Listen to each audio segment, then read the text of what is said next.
তৃণমূলের প্রাক্তন পঞ্চায়েত সদস্যকে ডিম থেরাপি খুঁটির গায়ে বেঁধে মারধর করা হয় বলেও অভিযোগ সামনে আছে। সেই ঘটনা ঘটেছে, দেখছেন সেই ছবি। তৃণমূলের প্রাক্তন পঞ্চায়েত সদস্যকে ডিম থেরাপি খুঁটির গায়ে বেঁধে মারধরের ঘটনা। ডিম ছুড়ল উত্তেজিত জনতা।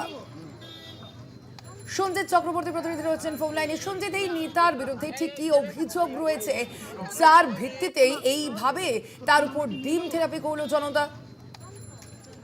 পরগনার হাসনাবাদ গ্রাম পঞ্চায়েতের যে 18 নম্বর পঞ্চায়েতের যে সদস্য প্রাক্তন যে সৌমেন পাত্র, এর বিরুদ্ধে একাধিক অভিযোগ রয়েছে।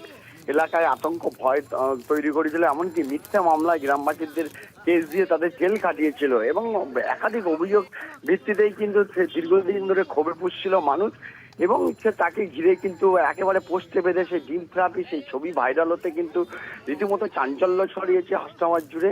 এই সৌমেন পাত্রের বিরুদ্ধে কিন্তু একাধিক অভিযোগ ছিল, বিভিন্ন সময় বিভিন্ন হুমকি ভয় আতঙ্ক গ্রাস করেছিল এই 18 নম্বর বুথ অর্থাৎ হাসনাবাদ পঞ্চায়েতের।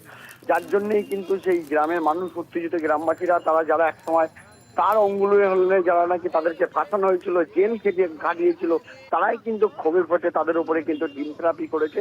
যে ছবিটা বারবার কোর্ট আদালত এবং শহরে দেখা গিয়েছে, এবার এখন প্রত্যন্ত সুন্দরবনে সেই ছবিটা কিন্তু উঠে আসলো।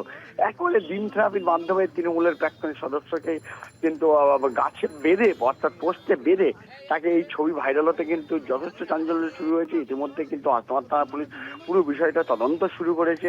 এই নিয়ে কিন্তু এলাকায় যথেষ্ট উত্তেজনা রয়েছে। স্বর্ণালী, ধন্যবাদ তোমায় সঞ্জিত।